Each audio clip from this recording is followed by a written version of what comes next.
Pessoal, boa tarde. Buenas tardes, senhoras e senhores.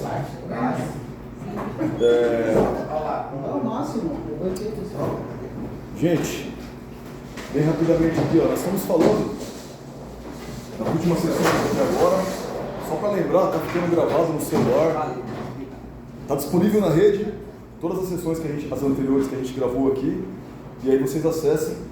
Na próxima sessão a gente vai fazer um questionário aí, para a gente poder responder juntos e também tornar oficial aí perante o RH, para a gente poder pegar um certificado, beleza? Dentro do programa, esse módulo que a gente está discutindo agora é sobre o portfólio de serviços da Oracle. Portfólio de produtos, nós não temos produto, temos serviços que são os revestimentos. Falamos sobre o Balenite A, Balenite B, Alcrona, Futura Nano, falamos alguns detalhes aí, as características, aplicações, do Balenite C e do DLC também. E depois a gente discutiu sobre, olha só o que está escrito aqui, arquitetura de revestimentos. Arquitetura de revestimentos. Na verdade, é mais simples falar estrutura dos revestimentos. Como que o revestimento ele do que é composto o nosso revestimento. A gente falou aqui que tem os tipos monocamada, como o Balenite A, uma única camada. Alguns são gradiente, então eles vão mudando ali. Esse caso, por exemplo, que é o Balenite B, tem 3 camadas, falando no modo completo dele, mas a transição de uma camada para outra é por gradiente. A gente discutiu como é que o nitreto de titânio vira nitreto de titânio com carbono. É porque tem um gás que começa a atuar ali, ele entra no forno, que é o acetileno. E depois, como é que vira carbeto de titânio na superfície? É porque o nitrogênio já é desligado, ele vai fechando até não ter mais nitrogênio. Então é assim, é o controle dos parâmetros de processo, o quanto a gente tem de vazão dos gases, o quanto a gente tem de evaporação da matéria-prima, que é o que está no target, para poder formar as camadas, vai definir a estrutura das camadas, o que era feito. E aí tem aqui, camada gradiente, multicamada, uma mudança brusca de composição, titânio, nitreto de titânio e nitreto de titânio alumínio. Então essa mudança aqui é brusca, dá para a gente ver uma linha, aqui não tem no caso essa transição, não tem esse gradiente. Nanocamada, aquilo que a gente não enxerga, a gente falou também sobre quando a gente tem um elemento X, isso aqui parece bastante com a alcrona, alumínio, cromo e o nitrogênio, nitreto de alumínio, cromo, alcrona. Mas quando tem aqui um elemento X, que vai formar o alpensa, vai formar o alcrona evo, significa que tem nanopartículas de alguma coisa ali dentro. Nanopartículas de um outro elemento, o elemento X. E a gente discutiu esses pontos até aqui. A gente também falou, essas nanopartículas, elas têm uma influência que é impedir a propagação das trincas. A trinca ela vai e bate numa partícula dessa, ela para de propagar. Então, todo modo de falha ele acontece por causa de uma propagação de trinca. E aí, se a trinca ela tem uma dificuldade para conseguir continuar o caminho dela, então esse revestimento tem boa resistência a trincas. E, portanto, melhor resistência a falhas, esplacamento, melhor resistência a desgaste. A gente passou rapidamente esse slide aqui, mas na verdade é só para poder mostrar o que significa, vocês memorizem isso. Às vezes a gente tem ali nitreto de titânio, ok, nós conhecemos, nitreto de titânio alumínio, Futura Nano. A gente tem o alcrona, perfeito, o alcrona Pro que nós temos hoje. Mas quando a gente tem lá o elemento X, como a gente falou, esse elemento ele pode ser silício, boro, iodo, pode ser outros elementos até. Só que esse elemento que está sendo adicionado aqui, o elemento X, ele não é o nitreto dele. É isso que vocês têm que ter em mente. Eu posso ter um revestimento que ele é feito de nitreto de titânio, mas ele foi acrescentado a outra coisa, que não vai formar um nitreto dessa outra coisa. O revestimento é nitreto de titânio. E ele foi acrescentado, como se fosse temperado com outro elemento. E a gente está falando que, quando a gente fala disso, a gente está falando de dopar uma substância. A gente pegou a nossa superfície, o nosso tratamento de superfície, o nosso revestimento, e a gente fez uma dopagem com algum outro material que vai de alguma maneira favorecer as propriedades. Ou vai formar nanopartículas lá dentro, que vai ser uma barreira da trincas, ou vai ter uma outra característica que a gente gostaria que tivesse. Então isso acontece lá, o alcrona modificado, vai formar ali o nova, o alcrona evo, ou se a gente falar, por exemplo, do latuma, é alumínio e titânio, mas quando a gente fala aqui, ó, uma estrutura do Tisaflex, por exemplo, não é só nitreto de alumínio e titânio, também tem o elemento X, que são esses elementos que vão ser acrescentados aí. É assim que a tecnologia da Power Composites vai avançando. Depois que já fez uma coisa que funciona muito, primeiro revestimento aqui, alguém, um cientista, ele pensa em alguma modificação para deixar aquilo ainda melhor, para fazer com que a ferramenta dure ainda mais, para fazer com que as propriedades sejam ainda melhores. Tranquilo até aqui? Depois a gente apresentou aqui, de fato, um portfólio dos nossos investimentos. Né? Tem uma tabela, alguns colegas falaram para mim, imprime para mim, eu quero ter isso aqui. Às vezes chega aí uma nota fiscal, chega um momento que eu vou abrir a OS, tem cliente que escreve lá, vale iniciar, perfeito, está certinho, já está bem claro o que é para fazer. Mas tem outro que escreve TN, TIM, eu já sei, TIM, Nitreto de titânio vale iniciar, a gente vai abrir a OS certinho. Mas tem outro que escreve titânio. Aí você fala, poxa, titânio está errado, né? Não é um revestimento de titânio. A gente discutiu isso. Titânio é um metal. A gente não faz esse revestimento de titânio, e sim nitreto de titânio. Então é bacana quando você chegar e pegar, puxa, vou fazer um barilite C, né? A gente está lá.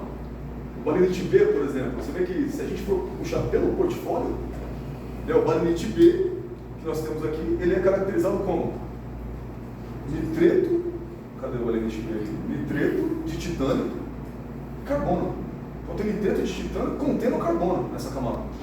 Só que a gente vai falar, é só isso mesmo. Não, a camada ela tem.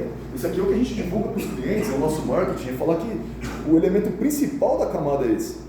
Mas se a gente for estudar a camada, a gente vai perceber que o nitreto de titânio contendo carbono, ou alguém vai falar carbonitreto de titânio, tem vários nomes que vai ser dado aqui, né? Ele é só a estrutura central da camada, porque a base dela não é assim, é nitreto de titânio. Esse é o barilite B.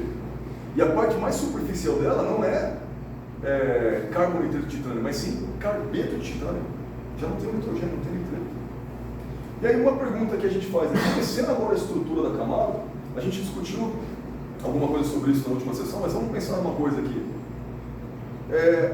Vocês têm a experiência de estar rodando uma carga e de repente tem algum problema que a carga para. Para isso que criaram uma coisa que chama restart. A gente pode, dependendo da situação, a gente pode recomeçar e continuar e concluir a camada, e dependendo, a carga parou, faltando, sei lá, 10 minutos para acabar a carga. Uma carga de 7 horas, faltava 10 minutos para terminar, parou a carga, teve um problema, a carga parou.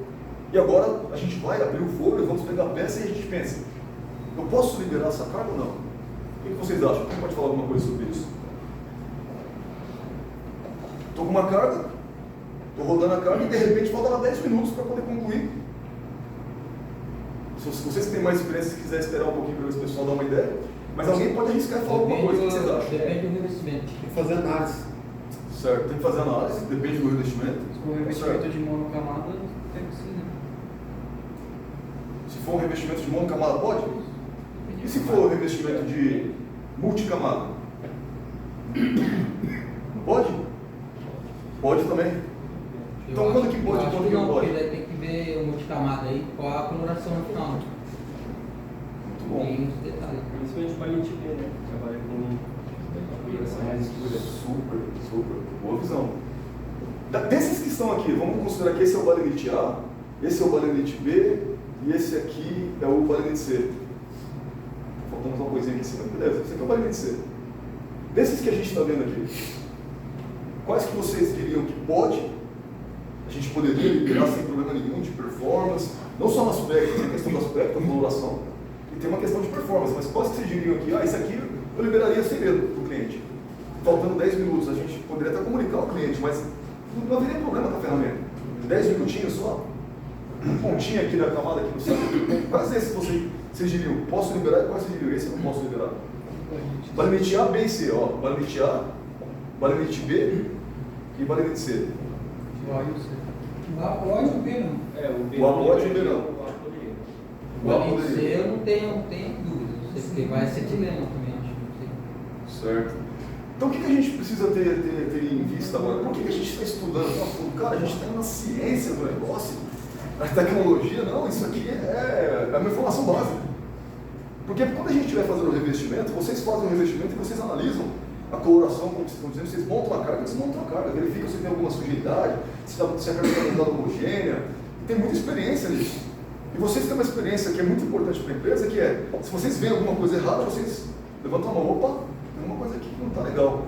A peça saiu com coloração diferente na mesma peça, na mesma carga, saiu várias colorações, isso não vai ficar legal para o cliente, é melhor a gente ir para o laboratório, fazer uma análise mais profunda, né, procurar entender o que aconteceu. Só que quando vocês começam a enxergar isso aqui, a estrutura da camada é outra propriedade. Você já bate o olho e você fala, peraí, beleza. Antes da gente responder esse ponto e até falar sobre isso, vocês já responderam, já falaram certo. Mas o que poderia acontecer? Vamos supor que a gente... Quem já teve a experiência aqui de pegar um balenite B e de repente você olhou e falou, parece que a peça ficou meio rosa. Já viram que ficou meio roseado ou não? Vocês já viram isso? O B já. O balenite B às vezes é rosa, isso tá bom ou tá ruim? Isso aqui, eu não sei se foi o Rafa que fez isso, até não sei se passou, mas ficou muito bem feito, porque foi criado um degradê certinho, meio que a cor real mesmo, né? O amarelo é o vidro de titânio e essa coloração meio rosa aqui é do vidro de titânio com carbono e o carbeto de titânio é mais escuro mesmo. Então, é esperado que o balenite B seja mais escuro, certo ou não? É uma cor mais próxima do carbono aí, né? Carbeto de titânio vai ser escuro. Mas aí fica com o rosa. O que vocês acham que aconteceu? Quem se arrisca a falar? Não teve evasão correta do gás? Não teve evasão de algum gás. Beleza. Interessante, mas o que vocês acham que aconteceu? Que gás que não vazou? O que vocês acham que aconteceu? Vamos supor que vocês não viram a carga. Vocês foram lá e tiraram e falaram assim, vocês só viram a carga do carrossel. Vocês não viram o processo, não viram nada. Vocês só olharam para a carga e falaram, vixe, agora a gente vê, tá tudo rosa. Parece essa cor aqui, ó. O que vocês acham que vocês estão vendo que está vendo rosa? Pode ser que o bico esteja entupido ou pode ser que tenha nitrogênio não saindo totalmente da carga. Bico do que é entupido? Do acetileno. O bico do acetileno está entupido? O nitrogênio continua na carga no trabalho. O nitrogênio continua na carga. Muito bom, cara. Muito boa visão. Esse tipo de coisa que vocês falaram, só quem tem experiência para saber. Eu, por exemplo, estou trazendo teoria para vocês, mas eu quero de volta o conhecimento de vocês para eu aprender e desenvolver. Eu não teria essa visão, tipo assim, poxa, o bico, então aqui, isso aqui eu já passei para o pessoal da noite, eles já me deram algumas dicas também. Mas quando você falou assim, puxa, o bico de gás, você começou a entender o que forma a nossa camada. Só tem duas coisas, de modo grosseiro, vamos falar assim, de modo básico, que formam as camadas, que formam o revestimento. Só tem duas coisas, gás e a outra coisa é o quê? O target. Então é um metal que é evaporado e aí também é um gás. Então se você começou a olhar e viu uma cor da outra, o que você vai perceber? Não houve evasão do nitrogênio, por exemplo, ou houve algum problema com a acetileno. Está certinho, é esse o raciocínio mesmo. Mas e se não houve problema nesses dois gases? Porque como é que eu vou saber se houve ou não? Eu vou no protocolo. Aí eu vou lá, deixa eu ver como é que foi essa carga. Não aconteceu nenhum problema. A vazão foi normal. E agora? A regulagem do bico é importante. Se ela vier para trás, ela já dá para você. O que é a regulagem do bico? Regulagem do quê? O que você regula no bico? Tem uma régua lá na distância, tem que ficar bem próxima do carroção. Isso aí. Quanto mais longe, aí o gás fica com a cor diferente. Muito bom. Então, o que acontece agora? Se você pegar hoje, lógico que você já tem experiência, e você verificou que eu esqueci de regular a distância do bico, ele tem uma distância, tem uma regulagem. E tem um padrãozinho, né, que vocês usam um poucaioquê lá, um passo a passo. Esqueci de colocar aquilo, ficou muito próximo, ficou muito longe do carrossel. E isso vai impactar na camada. Então você já sabe o que aconteceu. Poxa, ficou muito escura, talvez teve muita camada de carbeto de titânio, ficou muito rosa, então acabou não dando tempo. Ou o tempo de processo não foi suficiente. O que vai acontecer se a gente tirar uma carga de balenite B 10 minutos antes? O que vocês acham que vai acontecer? Amarelo. Vai ficar rosa. Se você tirar muito tempo antes, vai ficar amarelo. Se você tirar muito tempo antes, vai ficar amarelo. Se tirar tipo 5 minutos antes. Aí acho que vai ficar rosa. Certo. Então, por exemplo, tirei 5 minutos antes, significa que nós vamos ter a camada intermediária. Se eu tirar 10, 20, muito tempo antes, vai ficar amarelo, você falou certo. Já teve caso aí que 10 minutos, aí abriu, tá amarelo. Abriu tá 10 minutos? Então isso é interessante, porque de repente essa camada que está mostrando aqui no meio e na parte superior é a parte final que vai entrar esses dois. Então a maior parte é o que então? De dentro do titânio mesmo. Hoje, se vocês verem amarela, ver rosa ou ver escuro, não é mais assim, puxa, por que será que ficou? Não, vocês conhecem a camada, conhecem a estrutura, já dá para discutir em outro nível. E dá para solucionar problemas. Opa, tem um bico desregulado. Opa, pode ser uma vazão de gás. Esse é o possível, convidante. uma pergunta para quem opera os cornos, né? Uhum. É possível a carga terminar e tudo correr normal e abrir e estar amarela? Não. E aí? É possível, o equipamento ele avisa se houve alguma falha no algum gás? Ou ele toca normal e pode haver um erro e tocar normal e sair amarela a carga? Michel, quando ela saiu aqui rosa, havia várias suspeitas, né? Inclusive o doutor do PVD falou que poderia ser a temperatura do gás lá fora, cilindro. Temperatura ambiente, cilindro aquecido. Temperatura da carga também. Mas hoje, com esse treinamento, aí você consegue observar bem, pode ser bem um problema de flow controller. Certo, né? Você pode estar dando vazão e nitrogênio direto e termina a carga injetando, como já aconteceu no terminal forno B e Cersei não desligar. E a máquina finalizou o processo completo. E a Source ligada? E a Cersei ligada. É porque isso no forno 13 mesmo não está rodando B por causa disso. Exato. Então pode ser pode acontecer sim. Pode ocorrer? Não vai ser amarelo. Isso. Vai ser um balintear. Você vai ver uma coloração diferente. Talvez isso aqui, ó. Essa região. Isso aí. Como rosado, Não vai sair um balintear e o forno não ter avisado nada. Qual o fluxo de gás, aí o forno vai dar algum erro. Não vai ajudar, né? Forno 13 está sendo E quem tem uma suspeita daquele caso que rodou a carga de cinja e ela saiu vermelha uma vez? Você lembra disso? Cinja? Rodou, acho que foi sábado para domingo, colocamos, chegando no domingo de manhã estava vermelha a carga. Então, aí pode ser, tem algumas hipóteses aí, né? Pode ser fluxo de gás, né? Um gás indesejado naquele momento do ponte. Então abre aí, ali, olha, já deve ver a estrutura de camada ali. Porque tipo, a cinja, não sei, uma dupla pergunta, ela seria a mesma estrutura do balintear, né? Ou não? Só balintear. Aí então pode ser que entrou algum gás e ficou vermelho. Pode ser. Pode ser que entrou um gás, você vai falar assim, você entrou um acetileno. Só que a cinja ainda tem alguns parâmetros, porque ela é baixa temperatura, ela tem uma configuração diferente, ela tem uma mag diferente, então ela é um balintear especial. Então já tem uma outra estrutura de configuração de forno. O processo padrão dele é 15 minutos só de aquecimento e a gente tem um dispositivo que sustenta as agulhas, maçudo. Então ele muitas vezes não chega na temperatura. E outra coisa, por isso que é importante a gente manter a limpeza da USE intacta, não descer OS, não descer papel, fita, que ele é uma cápsula e pode entrar plástico, papel, qualquer coisa dentro da cápsula da agulha, você monta e não vê. E chega lá no forno, vai queimar e vai dar coloração diferente no final do processo. É outra variável. Mas daí já foge um pouquinho do tema aí, né? Bom, então, que variáveis que podem causar? Ou tem um problema dentro do processo, né? Faltou um gás, entrou um gás intruso ali que não era para estar ali, né? Ou teve algum problema na evaporação do target, matéria-prima ali não foi na proporção que deveria, ou alguma contaminação, certo? Então a gente já consegue desvendar e falar, puxa, eu posso já abrir um caminho para tentar resolver um problema. Né? Aconteceu, estou vendo uma cor aqui e eu estou identificando que cor que é, porque agora eu conheço detalhes do revestimento. Tá bom? Então, depois vocês pegam lá, pedem aí, ó, esse material vai ficar disponível também para vocês puxarem da rede, mas é bacana a gente ter em mente a composição básica das camadas. Tá bom? Eu coloquei aqui um slide só para a gente fazer uma rápida discussão sobre o DLC. Né? A gente já discutiu, né, o que significa DLC, tá? A nomenclatura aqui, ó, Diamond Like Carbon. Então, carbono como diamante, carbono com característica de diamante. Só para a gente poder entender o que é essa camada. Né? Eu não sei, vocês sabem que o grafite, esse grafite que tem no lápis, ou sei lá, um torrão de carvão, se você for analisar a composição química dele, ele é feito só de carbono. Então, grafite ele é feito de 100% de carbono. Esse é o elemento químico que tem. E se você pegar uma pedra de diamante, que tem um valor aí, sei lá, inestimável, e você for fazer uma análise química nela, é 100% carbono.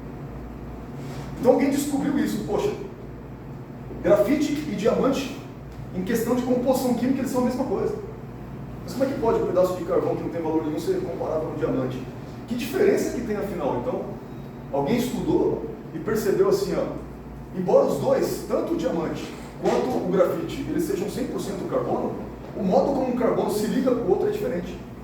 Então alguém foi lá para o grafite, vamos estudar para ver como é. Eles perceberam, igual vocês estão vendo aqui, ó, você tem um carbono e ele tem outros 2 carbonos ligados nele. Um carbono ligado a outros 2 carbonos, só tem 2 vizinhos que faz ligação. Um carbono dá a mão para um de um lado para o outro só. Esse cara, quando ele faz isso, ele forma esses anéis que vocês estão vendo aqui, ó, com 6 carbonos, e ele vai formando umas camadas assim, ó, dessa estrutura.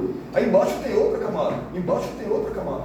Essas ligações que tem no grafite, elas são ligações fracas. E as ligações que tem entre uma camada e outra é mais fraca ainda. Então o que o pessoal percebeu? Que o grafite tem uma característica interessante. 100% carbono, só que ele é um lubrificante. É por isso que você vai lá e compra, me dá um vidrinho de grafite aí, em líquido, né, que o pessoal fala, mas é em pó, grafite em pó. Você vai lá e põe no vidro do carro para quê? Para dar uma lubrificada, ficar fácil de vir. Porque eles perceberam isso. A gente usa grafite no processo. A gente usa no processo, né? Nós temos aqui, nesse momento então. Você já percebe para que você usa esse processo? Usa para quê? Grafite? Para evitar atrito mesmo. Para evitar atrito do dispositivo. Então, para facilitar o dispositivo em relação à peça não ficar engripando, não ficar... Então a gente já usa, olha só, o conceito do carbono puro e o conceito dessa estrutura aqui que alguém estudou, falou, puxa, ele é lubrificante. Não é óleo, não contamina. É muito útil porque ele é lubrificante. Então por que ele é lubrificante? Porque ele forma uma estrutura que é fraca e as camadas desse carbono elas deslizam uma sobre a outra. Quem descobriu isso percebeu que era lubrificante. Legal. Alguém foi estudar o diamante. Foi lá na pedra de diamante, vamos estudar esse negócio para ver como é que é. 100% carbono, mas o que tem de diferente aqui? Perceberam que a diferença está na estrutura, o modo como o carbono se liga um com o outro. Então, se você olhar aqui no diamante, ó, você tem um carbono e ele não está ligando com 2, ele está ligando com 3. Ó, tem um aqui, 2 aqui e 3 aqui. Então, mudou totalmente o material. A característica do material ficou outra. Os dois são compostos da mesma coisa, mas pelo fato da ligação química ser diferente, essa ligação ela é forte, ela é quase impossível de quebrar. Diamante é o material mais duro que existe, a gente fala, né? Ele risca qualquer coisa e não tem nada que risca o diamante. De tão duro que ele é. Quando alguém foi e estudou isso, e aí tem essa questão, né? O diamante ele, forma uma estrutura SP3, enquanto o grafite é SP2, né?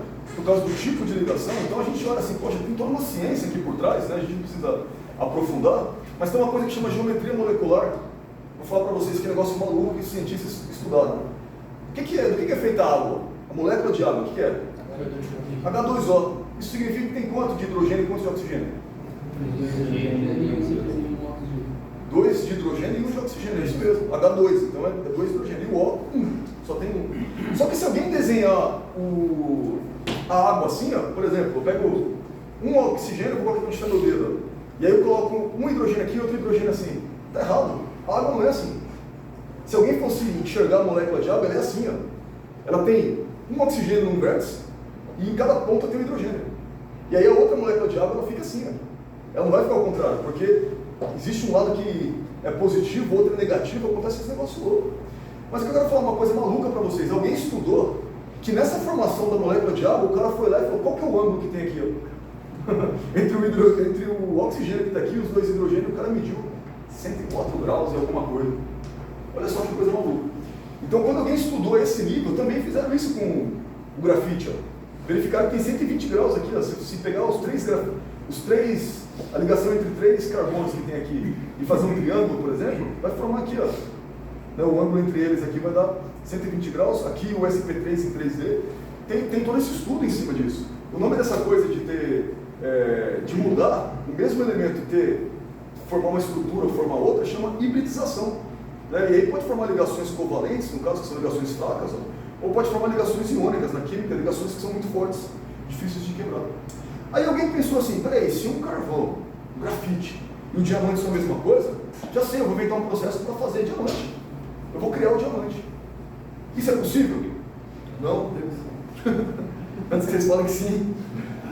Não é possível fazer uma pedra de diamante, convencionalmente falando. Daqui a pouco a Oracle está quase descobrindo isso, tá?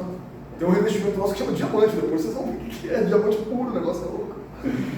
Mas é outro conceito, depois a gente vai estudar. Mas assim, alguém queria pegar o grafite e transformar num diamante. Então o que o cara estudou? Eu sei, para transformar o SP2, o grafite que é carbono SP2, em SP3, eu preciso de 2 coisas, pressão e temperatura. Então, se você conseguir colocar a pressão certa, a temperatura certa, eu vou transformar. Qual que é o problema? A temperatura e a pressão são tão altas que não existe nenhuma máquina que suporte essa pressão e essa temperatura, então não dá para transformar por causa disso. Nós estamos falando de 4.500 bar, alguma coisa assim, e teria que suportar aí uma temperatura que é acima de 6.000 graus, se eu me lembro bem. Então não dá para transformar. Ah, tá bom, a gente não consegue fazer diamante, mas o que acontece se eu pegar o grafite e colocar a pressão máxima e a temperatura máxima que eu consigo? Aí formaram uma coisa louca aqui, ó. Uma estrutura do carbono que tem um pouquinho da característica do diamante e um pouquinho da característica do grafite. E esse cara descobriu o quê? O DLC. Então quando alguém chega e fala assim, pô, isso aqui é o durômetro, lá tem a ponta do durômetro tem que ser dura, né, para poder penetrar e não deformar, né? Ah, é feito de diamante. Mas você está vendo que ele é preto? Aquilo não é diamante, mas sim um diamante artificial, um diamante sintético. Nós estamos falando de um material que é composto pelas duas estruturas. Ele tem sim algumas ligações que são do diamante e outras são do grafite. Agora, por que fazer uma camada feita disso? Por quê? Que características você acha que o cientista que descobriu essa camada ele estava buscando? Para fazer uma camada de CVD, aqui não é PVD, é CVD, mas fazer uma camada feita disso. Nós falamos sobre várias características aqui. O DLC ele tem duas que são as principais que a gente busca. Quais são? Todas as camadas nossas têm que ter uma característica qualquer. O que as camadas da Oregon são? Os revestimentos são? Isso, eles são. Que características eles têm? Por que eles resistem bem ao desgaste?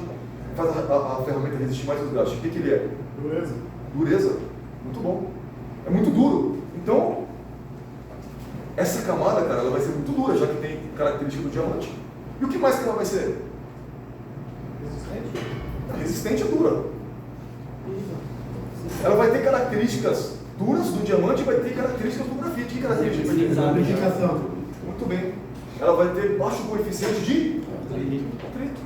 Então, quando alguém falou, como é que eu faço uma camada para deslizar bem, ao mesmo tempo ela não se desgastar? Porque se fizer só de grafite, ela vai desgastar rapidinho. Vai deslizar bem, mas vai acabar de uma vez. Então, criaram uma camada intermediária entre o diamante e o grafite. Beleza? Deu para entender aqui, ó. Olha a combinação, alta dureza e baixo coeficiente de atrito. Foi isso que o cientista estudou e descobriu, e agora existe o DLC, que é o que nós temos aqui. Uma curiosidade para vocês, o Diego, o Maicon, a Eva, eles são acostumados a ver, Marcão, a carga dentro do forno. O único forno que nós temos, que é possível olhar dentro do forno, é o 830, que é o que faz o DLC. Então, para quem nunca viu a carga, que horas que vai ter lá? Eu queria dar uma olhada, eu queria ver o carrossel girando ali, formando plasma, um negócio muito legal, uma experiência muito boa. Depois eu pedi para você gravar um videozinho, trazer para a gente vai rodar aqui um vídeo para vocês verem, mas se tiver a oportunidade de olhar dentro do forno, consegue. Só o Michael e o Diego não podem responder. O que vocês estão vendo aqui? Ó? Olhando para o que está escrito aqui, isso aqui não é uma representação. Diferente do que a gente viu lá atrás, que é uma representação, um desenho, isso não é um desenho, isso aqui é uma imagem do microscópio. Essa é a camada DLC que nós produzimos aqui. O que tem aí? Quem pode se arriscar a falar? O que você está vendo? Essa imagem.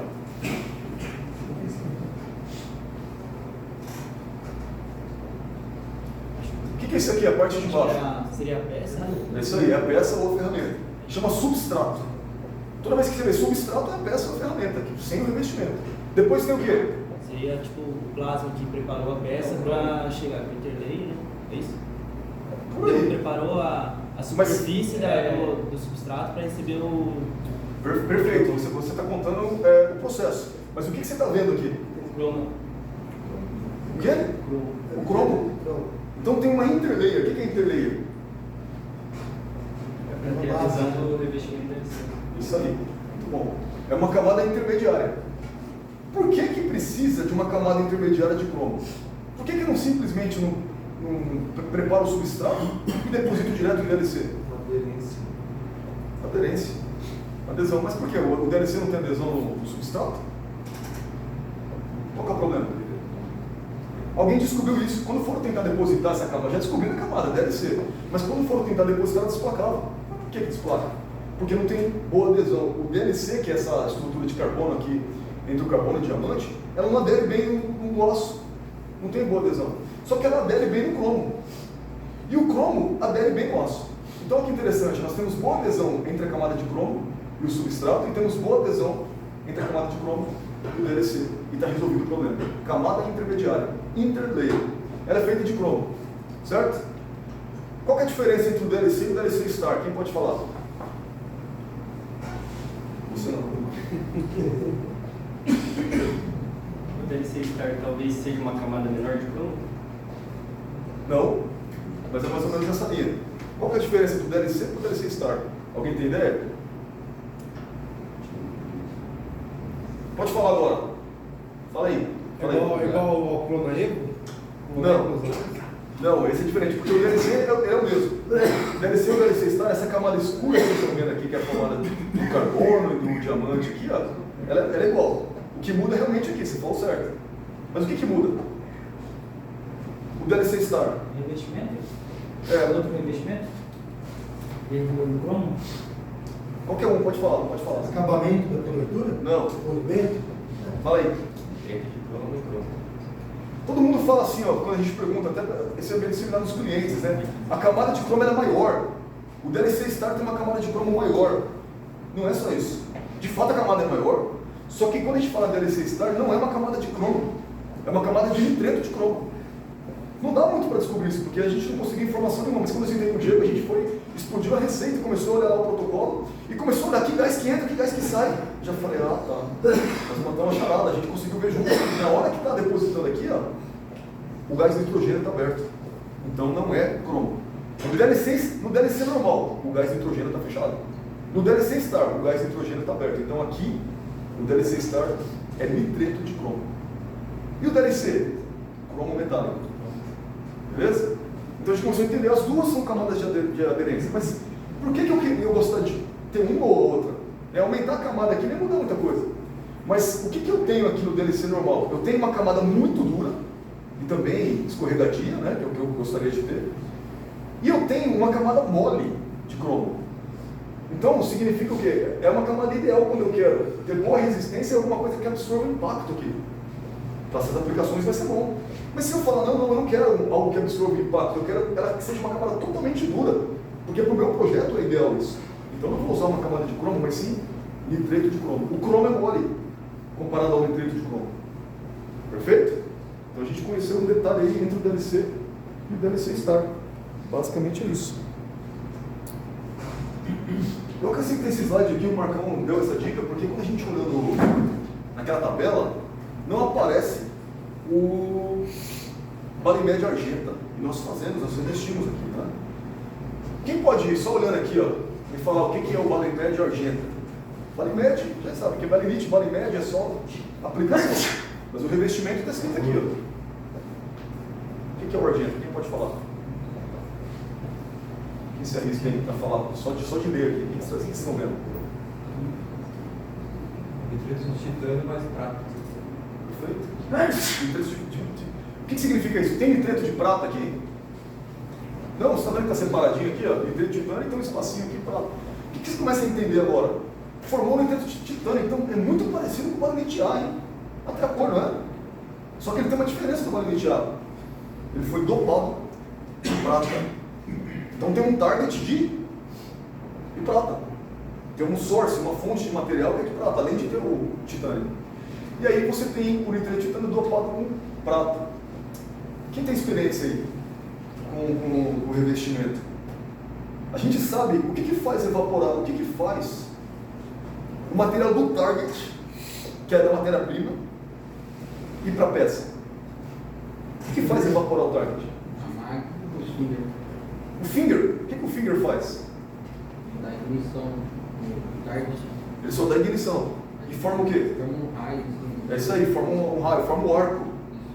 Então significa, forma um arco, e depois que o finger encostou, ele desencosta, ele só dá ignição. E o arco fica sozinho ali, ó, ligado o tempo todo. Por isso que, quando a gente tem uma camada intermediária, eu tenho nitreto de titânio e nitreto de titânio e alumínio. Nós vamos ter um finger ligando e depois desligando. Durante o processo pode ser que eu ligo um gás, desligo um gás, certo? E muda a estrutura da minha camada. Eu ligo uma source, eu ligo um target e desligo o target. Eu vou ter diferente de estrutura da camada, correto ou não? Mas falando sobre o arco agora, quem sabe falar aqui, forma o arco no target de prata? Não, ele não vai finger. Não vai finger? Ué, então como é que É evapora? uma 127. Mag 127. É diferente da Mag 14, ela tem um magnetismo maior, forma um campo magnético legal. Beleza, foi até avançado, mas assim, como é que o material sai do negócio da prata sem finger, cara? Quem pode falar isso? Calor? Desafiar aí. Calor. Beleza, mas sabe qual é a temperatura para conseguir pegar um metal e transformar ele do estado sólido para o gasoso? É 2.000, 2.500 graus. Temperatura gigante. Temperatura do forno é 400 graus, não vai evaporar assim.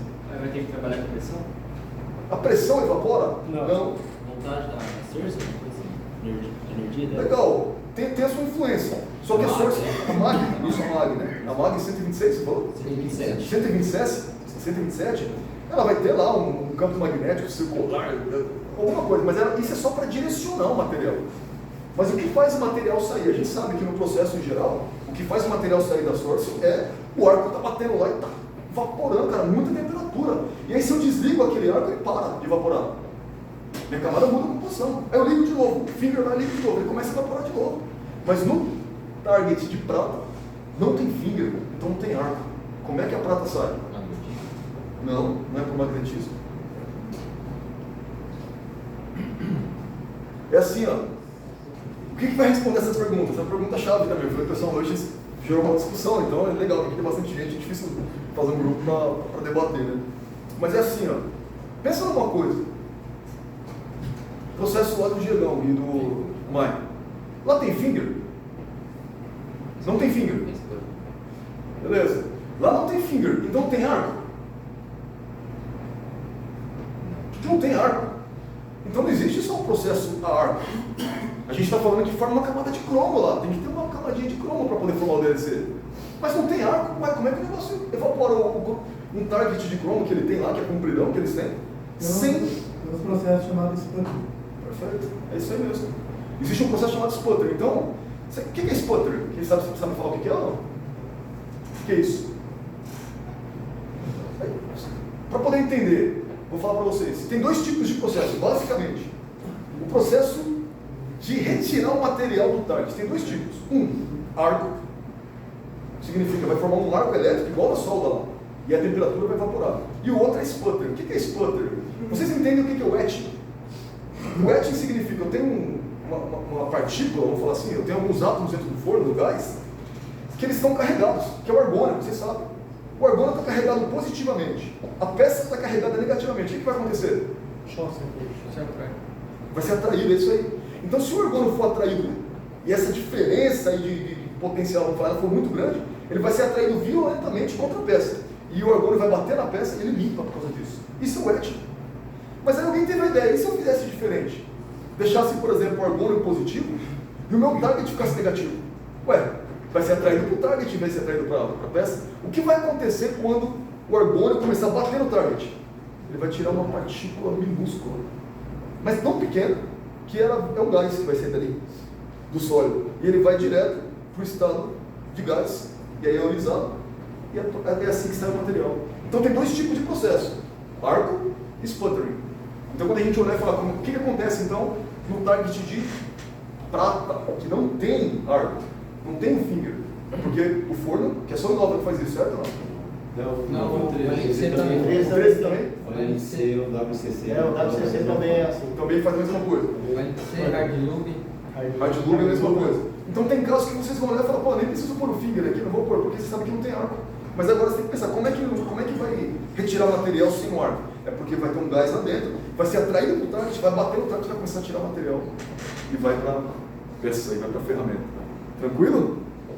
Não, é complexo que a gente está Só falando aqui. um complemento aqui, ó. Aí você vê a necessidade do que ele falou, que é diferença de potencial. Então, ou seja, na Source, você tem uma tensão muito mais alta que você teria com um arco normal, né?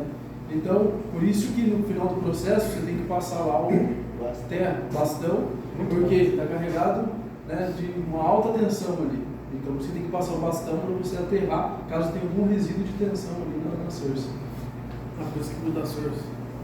E o target de prata, ele tem um adesivo de grafite atrás, para melhorar também esse bombardeio do gás em cima dele e ele evaporar com mais eficiência. Muito bom. É o único target que tem adesivo de grafite atrás. É o único que é necessário. Perfeito. porque aí envolve o quê? A questão da condutividade, da interface do material prata diretamente com a MAG, não é tão bom quanto uma camada de grafite intermediária. Fizeram uma interlayer ali, o conceito foi isso, né? Então é assim que o pessoal vai descobrindo. Pergunta, por que o target de prata, ele desgasta mais do que os normais? Não, 20 gramas por carga. É? 20 gramas por carga. Desgasta mais. 20 gramas. É igual, é bem próximo dos normais. É bem próximo do normal que O normal é 30, tem de 30, 25, 15. Como que sabe que um target não tem mais material? Pelo peso. Sempre vai ter material. É, Só que só não, que tem um peso- só que ele tem um peso mínimo que você pode utilizar. Sempre ele vai ter. Você vai descartar ele, ainda tem titânio, tem cromo. Só que ele não tá não tem a quantidade ideal para mandar o processo. Você pode furar o processo aí de plasma no forno. Muito bom. E aí, quando a gente vai rodar uma receita, tem que imputar lá. Esse target está com peso de novo? Ele está com peso intermediário ou está com peso de um target já velho? Mas não pode estar abaixo da faixa, tem uma faixa em que o material é permitido você utilizar. E o que acontece se tiver um target furado e for um furo que a gente não consiga perceber? Se o target trincar, é isso que pode acontecer. Ele não vai furar. Antes disso, a gente vai pesar e vai perceber que ele está fora e não pode ser utilizado. Mas se ele trincar e não perceber, fala o que acontece, Diego. Fura a membrana. Se fura a membrana, o que acontece? Por que vaza água? Atrás do target tem isso, tem água.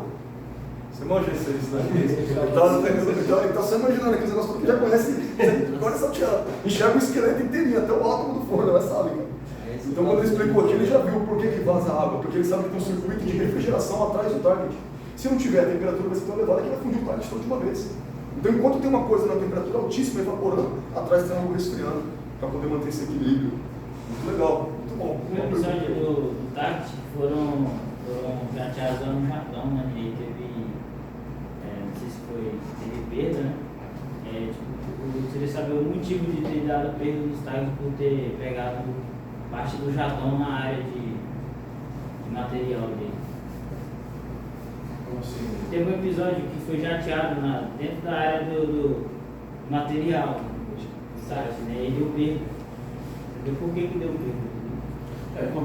Fala assim, pode ter algumas hipóteses aí, mas você está já tirando o material que ele é de cromo alumínio. Ou seja, ele tem uma estrutura daquele target ali. Na hora da fabricação dele, tem uma estrutura ideal ali de dopagem de cromo e alumínio.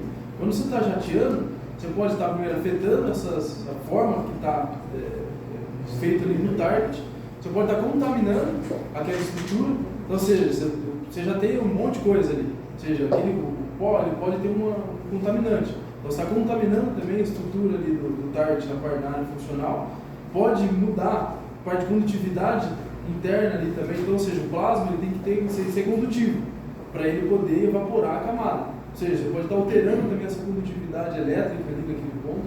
Então, algumas hipóteses aí que pode dar problema. A gente não tem ainda certo o porquê, mas são algumas hipóteses, ou pode ser a cada momento uma delas aí. Uma hora está contaminado, uma hora está por uma estrutura ali do alumínio, e outra hora pode ser a resistividade elétrica ali do plasma. Muito bom. E esse detalhe acontece o seguinte, se a gente conseguisse ver dentro do forno que tem o arco, você vai perceber que o arco ele fica no mesmo ponto. O arco não vai aleatório em qualquer lugar, ele é direcionado. Por isso que tem a MAG. A MAG serve para você consumir na mesma região. E quando a gente pega um target e a gente fala, esse aqui já vai descartar. Ele já acabou a vida útil dele. Você vai perceber que ele formou uma canaleta na mesma região. Ele não foi consumindo todo o target por igual, mas ele consumiu uma área específica. Porque é ali que tem que estar o arco para poder ir na direção certinha da peça. Então se você chegar em microjateado, o que o Emerson falou? Você mudou a forma dele. Na hora que o arco for formado, ele vai formar de modo irregular. Pode acontecer também uma adesão, lembra que o Alexandre passou, ou seja, você tem ali um óxido de alumínio a alta velocidade. Você pode ter o óxido de alumínio ficar ali no target. Impregnado, ou seja, tem uma adesão do óxido de alumínio no target. Muito bem. Muito bem. Pessoal, por que vocês acham que alguém, quando foi criar o Palimédio Argenta, colocaram prata? Por que prata? Prata é um negócio caro. Uma joia. Por que é mais difícil de oxidar? A prata e o ouro realmente tem bolsa sem a oxidação. Mas não foi para resolver esse problema. Compatibilidade com o organismo. compatibilidade com o organismo. Interessante isso aí. A aplicação é para cirurgia, então faz sentido, é isso mesmo. Mas por que prata? É isso aí. É isso aí. Significa o quê? Que alguém percebeu que quando micróbios, vamos falar assim, bactérias, entram em contato com a prata, eles morrem, diminuem a quantidade. E alguém foi, estudou e fizeram o balinite A com adição de prata, criaram a argenta e agora até uma norma. A gente consegue atender uma alta eficácia antimicrobiana que é comprovada por norma. Você vai lá, pega um revestimento nosso, coloca uma quantidade de micróbios, vai no microscópio depois de 2 horas e vê que diminuiu aquilo. Então, o negócio funciona. Para o médico isso é ideal. Se tiver micróbio, se tiver uma contaminação, bactéria, alguma coisa enquanto está fazendo a cirurgia, o paciente pode morrer. Então, o ideal é que ele evite esse tipo de coisa. Também tem a questão do efeito citóxico, que é justamente isso. Quando alguém vai usar um instrumento, ou quando alguém vai fazer uma prótese, não sei se vocês sabem, esses revestimentos que nós temos aqui, eles são utilizados também para prótese. O joelho desgastou, perdeu aquela cartilagem, alguém tem que criar um joelho artificial, né? Para poder ficar ali dentro do corpo humano. O revestimento órgão faz isso. Nós não temos aqui no Brasil, mas a nossa empresa faz isso. Faz algo, por exemplo, poderia fazer algo com material titânio, por exemplo, e revestir com outra coisa, entre titânio e prata. Mas essa coisa não pode reagir com o sangue. Porque se reagir com o sangue, vai dar uma rejeição, o cara vai perder a perna, vai acontecer alguma coisa ali. Pode até morrer. Então o que significa isso?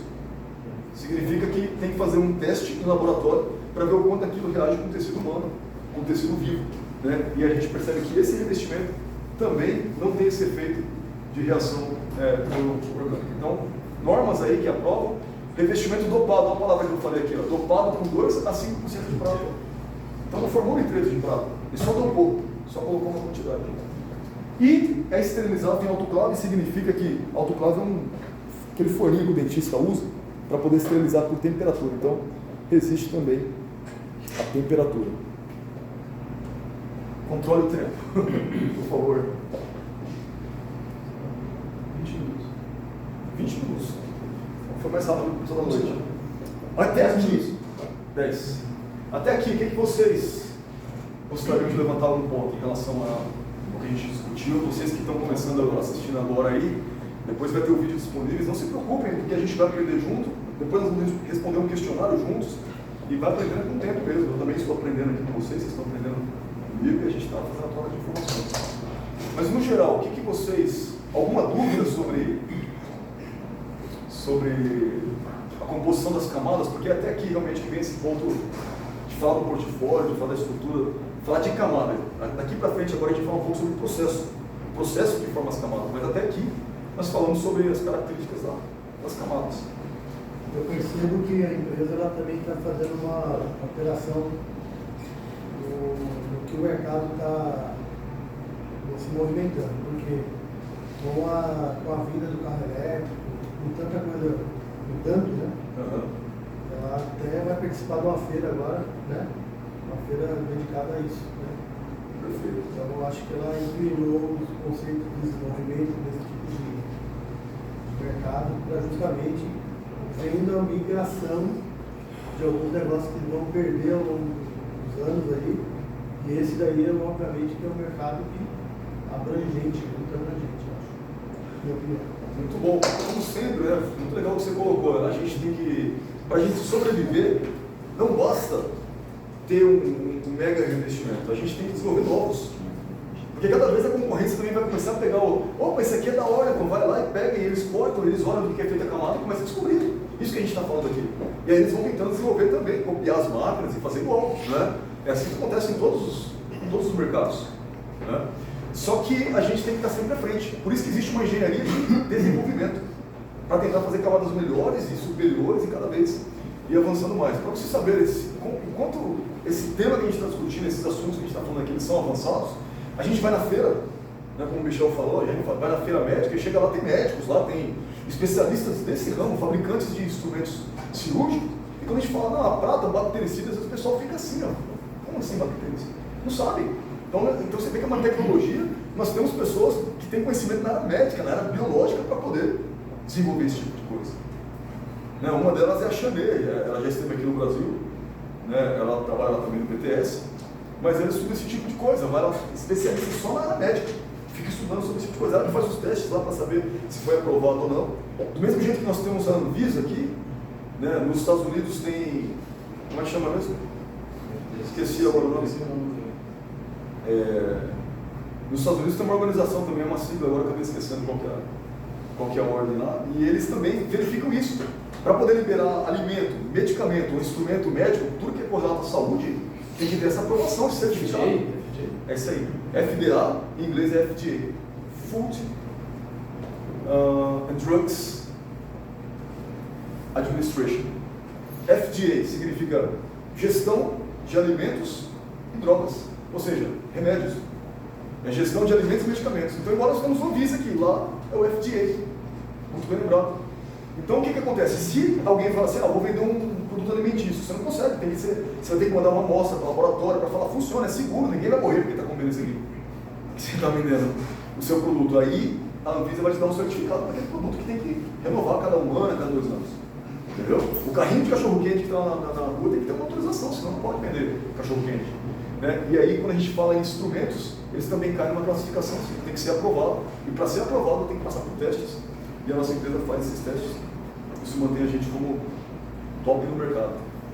O que é interessante, né? A gente estuda essa coisa de falar assim, vou fazer multicamada, monolayer, double layer, nanocamada, todas essas coisas que vocês viram aí, baseado em testes que são avançados. Então hoje a gente, por exemplo, falando sobre a Alcrona, chegamos na Alcrona Evo, que é a mais avançada que tem. Mas não demora, nesse momento já tem alguém estudando algum jeito de fazer algo superior ao Alcrona Evo que está lançado daqui a 5, 10 anos talvez. Entendeu? Um novo investimento. Algo que vai ser competitivo aí no mercado. Né? Falando do Alcrona especificamente, nenhum concorrente conseguiu chegar numa performance igual ao Alcrona Pro. E o ano passado, a gente começou a ouvir falar que um dos nossos concorrentes chegou no Alcrona Pro. Mas eles nem conseguiram divulgar esse revestimento deles que chegou no Alcrona Pro, já lançamos o Evo, que é bem acima do Pro. Então, o Oregon está sempre à frente mesmo. Então, a gente precisa ter isso em mente. O exemplo do Lumena, né? Então, para a Form Tools, o Lumena foi muitos anos aí, para a Form, o melhor investimento para aplicação de conformação. Aí começou a entrar no mercado um investimento que chegava próximo do Lumena, meu Formeira. E aí, se tiver alguém que chega próximo do Formeira, a gente tem o Formeira Plus. Ou seja, a gente já tem uma tecnologia 2 passos à frente do concorrente. Então, um exemplo aí de estar 2, 3 pés à frente da concorrente. Isso para conformação, né? Deu exemplo de cutting tools, corte de engrenagem, para conformação é a mesma coisa. A parte de forming tools, de tal forma. Muito bem, então nós estamos à frente mesmo. Quando alguém chega e faz trabalho onde? Na Oracle Bowsers, no ramo de tratamento de superfície, que é o que a gente faz, nós somos o primeiro. A nível mundial, nós somos o primeiro. Em vendas, em volume, o nosso preço não é baixo. O nosso preço é alto, se comparar com outros que fazem um investimento mais ou menos, a Oracle é caro. Mas, de novo, se o cliente for inteligente, ele vai analisar o benefício. O quanto ele comprando da Oracle, ele vai ganhar mais, com redução de desgaste e redução de custo. Então ele compra, a gente vende mais, mesmo sendo mais caro, porque os investimentos são bons. Entendeu? Então esse que é o ponto. O desenvolvimento também é alto. Muito bem, acho que é isso. Mais alguma pergunta, alguma coisa? Tem um tempinho ainda? Comentários? Dúvidas? Só uma curiosidade só. Quem está falando? Aí, Marcelo. Os targets eles não têm as mesmas formas, né? Isso é uma curiosidade, eles não têm a mesma forma e muitos deles não têm o mesmo peso. Isso é uma curiosidade, porque eu imagino que seja o que é aplicado nele. Eu peguei o prato agora, bem pesado, né? Então, mas porque é o material que aplica nele, o peso do material aplicado? Perfeito. Você está Agora, falando. quando falou que é 20 gramas para gasto, então um vai durar mais do que o outro. Exato. O que você está falando, assim, eles têm diferentes pesos, você está comparando um target novo com um target novo, é isso? É isso. Você que pega na mão 2 novos, você fala, peraí, mas o peso aqui está diferente. A não ser, por exemplo, é quadrado. Certo. Aí vai ser outro modelo. Então o que o Márcio está falando? Uma coisa interessante, a gente pega um target que ele é intercambiável por outro target, ou seja, eu monto aquele e eu posso tirar e montar outro naquela mesma, como é que chama aquilo? Naquele mesmo mag, né? Na mesma source, é esse o nome. Então a gente consegue montar, porque o formato, o diâmetro dele é o mesmo. Só que quando você pega na mão, você vê que é diferente. Então tem duas coisas. A configuração de um target para o outro, dependendo da liga, ele é configurado para ser mais espesso ou mais grosso. Entendeu? Inclusive, você assim, fazer um target com maior peso ou maior massa de material é uma espécie de desperdício, você poderia pensar. Porque você vai estar ali, ele vai chegar no final da vida útil dele, mas não, é o projeto dele que vai definir aquilo. Agora, por que eu poderia pegar dois targets que tem mais ou menos o mesmo volume, eu olho para os dois, eu vou deixar vocês responderem isso. Eu tenho dois targets diferentes aqui. Uma de prata, como ele falou, e outra de titânio, vou dar um exemplo. E vocês olharam e viram o mesmo volume. O formato é o mesmo, ele é igualzinho na mão. Mas o peso é totalmente diferente. Por quê? O que é densidade?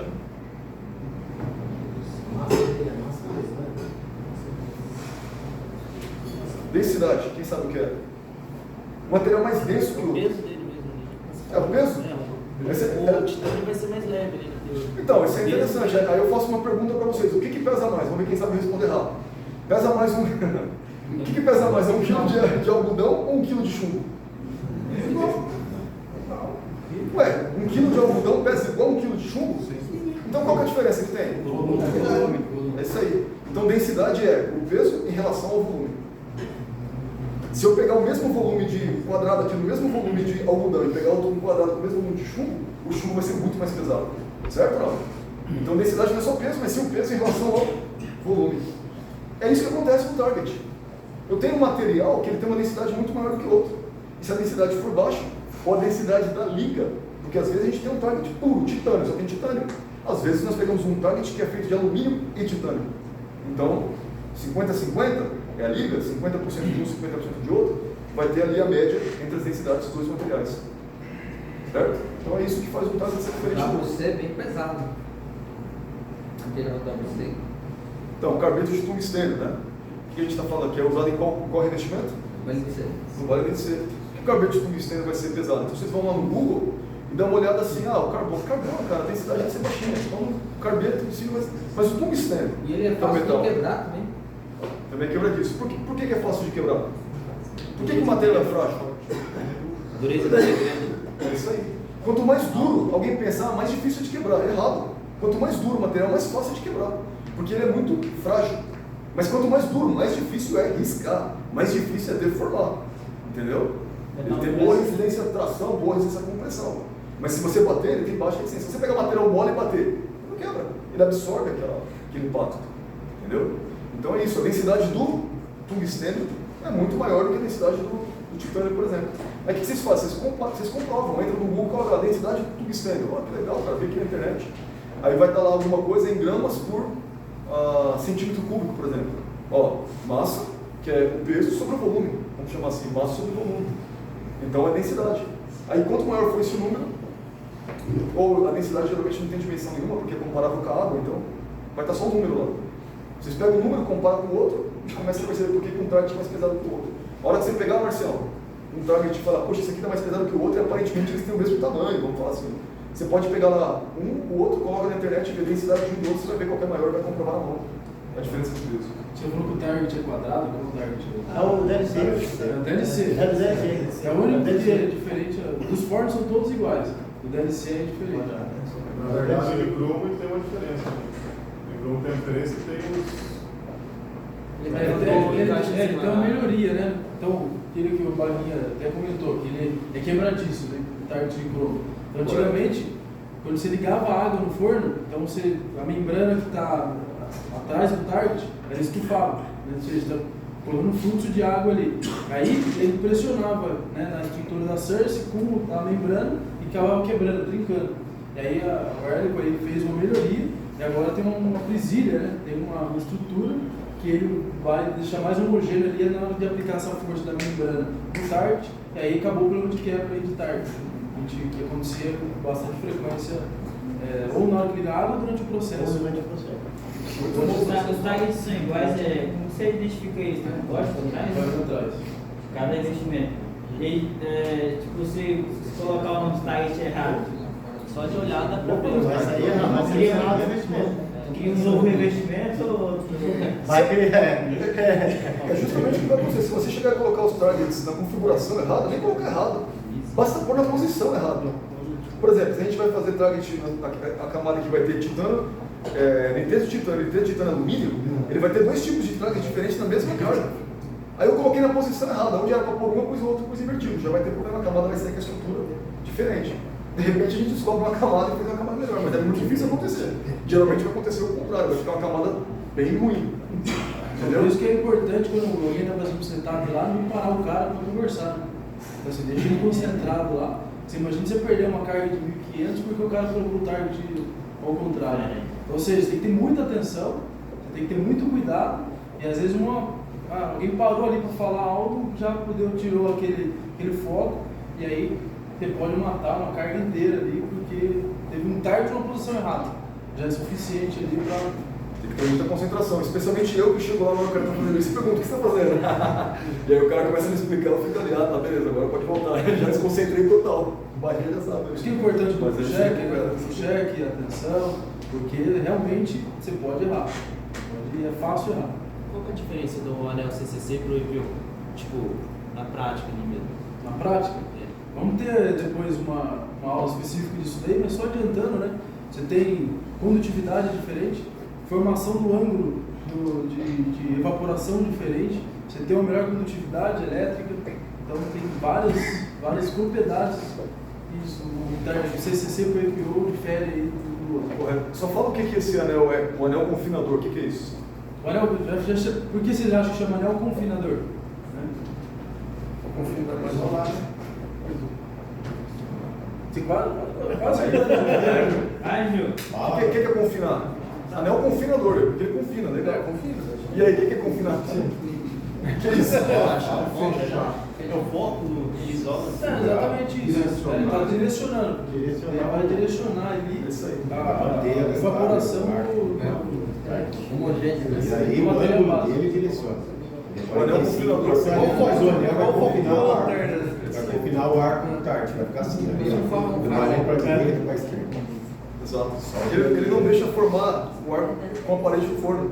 Ele vai formar o ar onde você não quer. Então ele confina o ar e, como o Emerson falou, cada um deles tem um ângulo diferente. E esse ângulo, na hora que evaporar, ele vai direcionar. Então a gente fosse ver isso no YouTube, quando vocês colocarem Oregon Bowsers, vai aparecer lá, evaporando o target. Só que é uma simulação, aquilo não é de verdade, é só uma simulação de computador. Evaporando o target, ele abrindo assim, abrindo um ângulo assim para cima do carrossel. A gente consegue ver. A MAG também, o conjunto, todo aquele conjunto ele é feito para que saia no ângulo certo, com a velocidade certa, com a propriedade certa. Tudo é pensado. Então por isso que tem peso, você tem que, chegou na medida, tem que trocar, né? Então porque tem que ter tudo exatamente na configuração certa. Não tem como, né? Beleza? Só para lembrar, você falou do Balintiá, né? Que é a cincha. Tem uma particularidade aí, tem MAG 14. É MAG 14, né? MAG 6 é Balintiá. Interessante. A gente roda o Balintiá com MAG 14, que normalmente é utilizado para fazer a prova, E aí piola assim também. Mesma coisa, o que acontece se colocar a MAG errada? Na hora de configurar e fazer o setup da máquina, envolve colocar o target certo e colocar a MAG certa. A máquina não lê. Ela não lê. Mesmo sendo idosa, ela tem essa inteligência. Tá. Ela tem um dispositivo para não rodar a carga com o target errado. Mas se rodasse, o que ia acontecer? A evaporação ia ser diferenciada. Vai ser diferente. Isso. Então o que ia acontecer com a camada? Não ia sair a estrutura que foi projetada para sair. Exatamente. Vai sair outra coisa ali, um Frankenstein. Outra cor, outra propriedade. Minha geração, foi geração 1, não tinha isso aí. Não tinha. Essa leitura de mapa. Você colocava lá, ela Tá certo. rodava normal. Tem uma atenção maior ainda. Hoje já agora com a G2, né, que é a configuração dos fornos já tem a. Já reconhece. Já reconhece. Colocou errado, ela vai te. Muito vai te bom. avisar. Já achou várias cores de revestimento que rodavam nesses períodos. Azul, laranja. Rainbow, colorido. Qualquer cor. Próxima sessão nós vamos falar sobre as etapas do processo. Memorizem aí, ó. Pumping, heating, action, coating, cooling. Isso aqui tem que memorizar em inglês para depois pensar em português, fica melhor.